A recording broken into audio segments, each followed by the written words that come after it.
नमस्कार दोस्तों, कैसे हैं आप। मैं आज नाइन्थ के मोस्ट इम्पोर्टेंट टॉपिक मैटर्स पर बात करने वाला हूँ। आपकी किताब का शुरुआती पन्ना जब आप पलटते हैं तो एक चैप्टर आता है जिसे हम मैटर कहते हैं। अब मैटर क्या होता है, ये चीजें क्या हैं, वो आज हम समझेंगे। तो सबसे पहले आज हम समझते हैं मैटर क्या है। METTER, मैटर यानी कोई भी तत्व क्या होता है। अब ये हमारा पूरा ब्रह्मांड जो है, असंख्य तारे, असंख्य ग्रह और इसमें मौजूद कोई उल्का पिंड या डस्ट यानी रेत, ये जो भी चीज है, ये किस, हम इसको क्या कहते हैं, मैटर। अब ये जो तत्व है, ये जो तत्व है, ये किसी ना किसी चीज से निर्मित है। फॉर एग्जाम्पल, अब ये तीन चीजें हैं, यानी अगर या तो उसकी अवस्था सॉलिड होगी या लिक्विड होगी या गैस होगी, यानी या तो वह कठोर होगा, द्रव्य होगा या फिर भाप होगा। ठीक है, यानी फॉर एग्जाम्पल जैसे आप देखते होंगे कि पानी हमें तीनों अवस्थाओं में मिलता है। जैसे जो हमारा पानी है, आप देखोगे फ्रिज में आप रख दोगे तो मोटे मोटे क्यूब से, आइस क्यूब बोलते हैं उसको, ठीक है, चकोर टाइप से वो होता है। वो आप कोल्ड ड्रिंक में डाल के, कोका कोला का जो ऐड आता है उसमें जब आप डाल के और ऐसे घोल के पीते हो, मजा ही आ गया भाई, वो वाला। अब दूसरा होता है लिक्विड, यानी उसमें मौजूद जो द्रव्य है, पानी है, वो जिसे हम लिक्विड कहते हैं वो। और उसके पश्चात अगर आप देखोगे, जो आप पीते हो पानी, उसी के साथ गैस, मतलब जब आप उस पानी को एक हाई टेम्परेचर या गैस पर रखकर गर्म करते हैं तो वो भाप में निर्माण हो जाता है। अब ये भाप कहाँ जाती है, आसमान में मौजूद असंख्य बादल, जो आप देखोगे जितने भी ये बादल हैं वो गैस के रूप में उपस्थित है। मतलब जो हमारा पानी है वो भाप बनकर आकाश में जाता है, ट्रैवल करता है। अब ये बादल पहाड़ों पे जाते हैं, फिर बरसते हैं, इसी को हम वाटर सर्कल कहते हैं, जिससे पानी और बार बार ऊपर जाता है फिर वापस नीचे आता है, इसे हम वाटर सर्कल कहते हैं।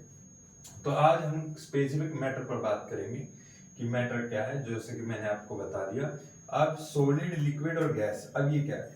सॉलिड जो कठोर चीज है, इसमें आप हम देखेंगे कि जो सॉलिड है इसके मॉलिक्यूलर्स के आधार पर, यानी जैसे कोई भी जो तत्व है उसकी संरचना उसके कणों के आधार पर होती है।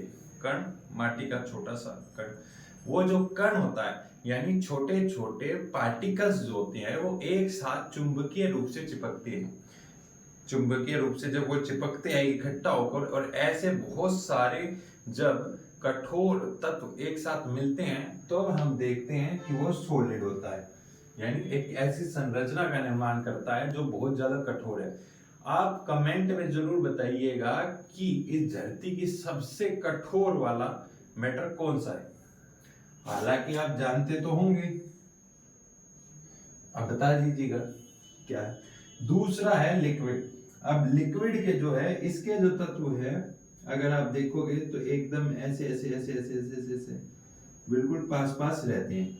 लेकिन जैसे अगर आप देखोगे इनकी ऐसे चैन रहती है,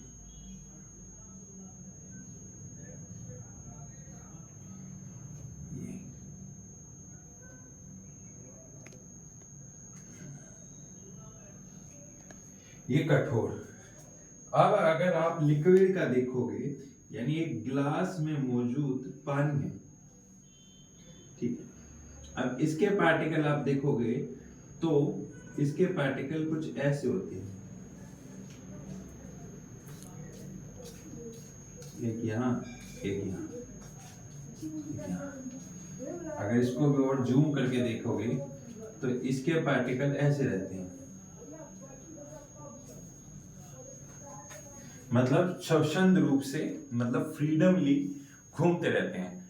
अब जैसे ही पानी में हम करंट पास करते हैं तो वो इन्हीं मैटर, ये जो पार्टिकल्स हैं या कण हैं, इन्हीं के माध्यम से करंट फ्लो होता है और जिससे फैल जाता है। अब अगर गैस की बात करें तो गैस में जो मॉलिक्यूलर्स होते हैं, यानी एक बादल है, अब इस बादल में जो कण है वो फ्रीज है तो वो ऐसे हैं, दूर दूर, ये ऐसे हैं। मतलब बहुत दूर दूर होती है, जिसके कारण क्या होता है, इनकी जो डेंसिटी होती है वो बहुत हल्की होती है। जैसे रुई है, 2 किलो रुई में आपके सिर पे भगा के मारो कुछ नहीं होगा।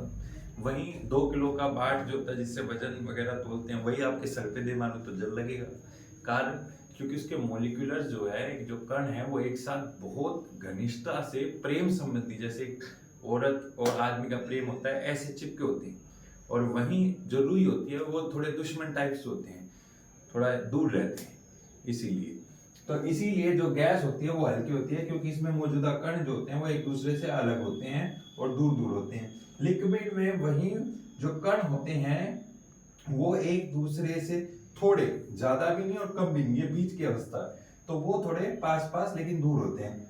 सॉलिड में वही एक कण क्या होता है, आपस में एक दूसरे से बिल्कुल चिपके होते हैं, जिसके कारण यह कठोर बनता है।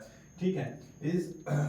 अब ये 3 अवस्थाएं हैं, मैटर जो है वो 3 आधार पे बांटा गया है, सॉलिड, लिक्विड, गैस। ठीक है। अब गाड़ी का इंजन याद रखिए, गाड़ी का जो इंजन होता है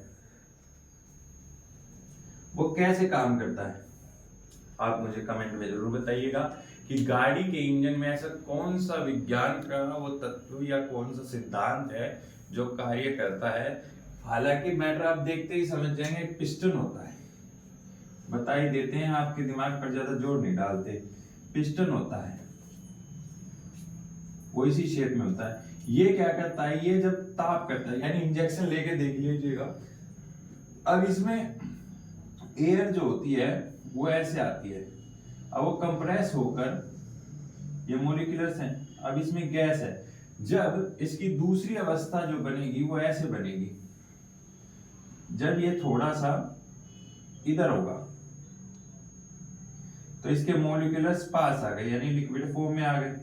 अब जैसे कंप्रेस होगा, लास्ट में इसके मॉलिक्यूल्स जो आएंगे वो इस अवस्था में आएंगे, जिसके कारण क्या होता है, दाग। जब देखोगे पिचकारी जब आप गोली पैसे चलाते हैं, जब आखिर में होती है तो बहुत ज्यादा आपको फोर्स की जरूरत पड़ती है, यानी बहुत ज्यादा ताकत की जरूरत पड़ती है, क्योंकि मॉलिक्यूल्स यहाँ जाकर कंप्रेस हो जाते हैं।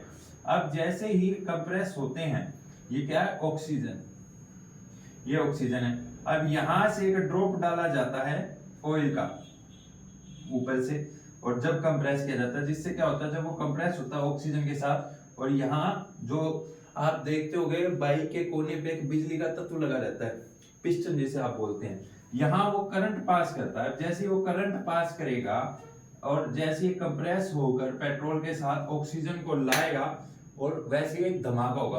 अब इस धमाके से ताकत से ये वापस पीछे की तरफ जाएगा।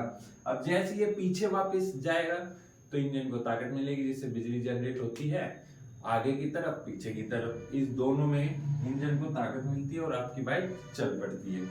आज का ये चैप्टर इतना ही, आगे हम बाद में समझेंगे। धन्यवाद। चैनल को लाइक और सब्सक्राइब जरूर कर दें, और कमेंट में जरूर प्रश्न पूछें कि आपको क्या समझ आया और क्या नहीं आया।